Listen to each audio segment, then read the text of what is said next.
महाराष्ट्र की राजनीति में शरद पवार और देवेंद्र फडणवीस को दिग्गज नेताओं में शुमार किया जाता है। पवार और फडणवीस के बीच हमेशा आरोप प्रत्यारोप का दौर चलता रहा है।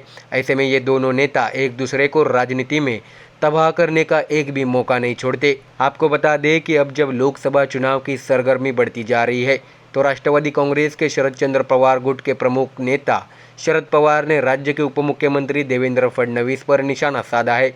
नागपुर में महाविकास आघाड़ी के यवतमाल से उम्मीदवार संजय देशमुख और अमर काले ने मंगलवार को अपना नामांकन पत्र दाखिल किया। इसके बाद महाविकास आघाड़ी ने प्रेस कॉन्फ्रेंस की।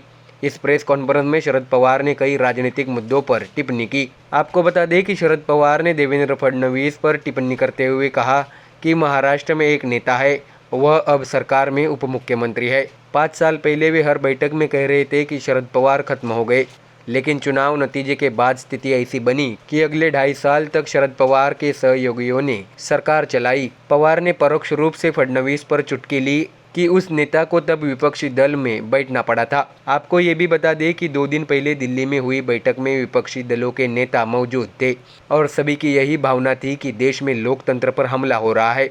आदिवासी राज्य के आदिवासी मुख्यमंत्री जेल में हैं, दिल्ली के मुख्यमंत्री भी जेल में हैं। देश के संविधान पर अब हमला हो रहा है, इसलिए विपक्षी दलों ने मोर्चा संभाला है और आने वाले दिनों में और भी नेताओं को जेल हो सकती है। इस बात की आलोचना भी हुई कि हालात और भी खराब हो सकते हैं।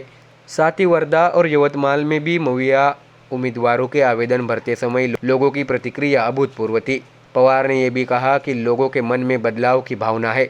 उन्होंने ये भी विश्वास जताया कि महाविकास आघाड़ी सातारा की सीट जीतेगी और 100% जीतेगी। उन्होंने कहा कि एनसीपी के पास 3 अच्छे उम्मीदवार हैं, जबकि बारामती में अभी चुनाव प्रक्रिया शुरू नहीं हुई है। वोटिंग होनी है। वोटिंग होने के बाद ही यहाँ के लोगों को रुझान पता चलेगा। आपको बता दें कि इससे पहले बारामती से सुप्रिया सुले जीत चुकी है। इस प्रेस कॉन्फ्रेंस में शरद पवार ने ये भी कहा कि उन्हें उम्मीद है कि आगे भी उन्हीं की जीत हो जाएगी। अब देखना होगा कि शरद पवार द्वारा देवेंद्र फडणवीस पर टिप्पणी करने के बाद क्या देवेंद्र फडणवीस शरद पवार की टिप्पणी का पुरजोर तरीके से जवाब देते हैं या नहीं, ये तो आने वाले दिनों में पता चल ही जाएगा। फिलहाल महाराष्ट्र की राजनीति लोकसभा चुनाव को लेकर काफ़ी गर्म है। Bureau report MDR news.